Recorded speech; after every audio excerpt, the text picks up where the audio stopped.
খাবারে আপনি ক্যালসিয়াম পাবেন এটা একটু লিস্ট করে নেন। আমি প্রথমত 5টা ভালো ভালো খাবারের কথা বলবো, যে 5টা খাবার খেলে আপনি ক্যালসিয়াম পাবেন। নাম্বার 1, দুধ। দুধে সবচেয়ে বেশি ক্যালসিয়াম থাকে। দুধের তৈরি পণ্য, দুগ্ধজাত প্রোডাক্টস যত আছে এগুলাতে ক্যালসিয়াম বেশি পাবেন। নাম্বার 2, যে কোনো লাল মাংস, লাল অর্থাৎ সপ্তাহে 3 দিন আপনি লাল মাংস, গরুর মাংস, খাসির মাংস, মহিষের মাংস, ছাগলের মাংস, ভেড়ার মাংস, মুরগির মাংস, যেটা আপনার সামর্থ্য আছে সেটাই আপনি খান, মাংস খাইতে হবে। নাম্বার 3, আপনি অবশ্যই সবচেয়ে বেশি সবুজ শাকসবজি খাবেন। সারাদিনে যত খাবার খান এই খাবারগুলোর মধ্যে সবুজ শাকসবজি যত বেশি খাবেন আপনার ক্যালসিয়াম তত বেশি শরীরে পাবেন। নাম্বার 4, আপনি পেয়ারা খাবেন। আমি আবারও বলি, 3টা আপেল খেলে যে পরিমাণ ক্যালসিয়াম পাবেন, 1টা পেয়ারা খেলে সেই পরিমাণ ক্যালসিয়াম পাবেন।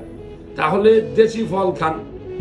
দেশি ফলকে আমরা হ্যাঁ বলি, অর্থাৎ আমরা আপেল, সবুজ শাকসবজি বেশি করে খাওয়ার চেষ্টা করি। 5 নম্বরে যে খাবারটা খাবেন সেটা একটা মিক্সড খাবার, অর্থাৎ বাদাম, খেজুর এবং কলা ব্লেন্ড করে খাবেন একসাথে। বাদাম, কলা, খেজুর, এই যে খাবারগুলা বলছি এই খাবারগুলাতে সর্বোচ্চ পরিমাণে ক্যালসিয়াম থাকে।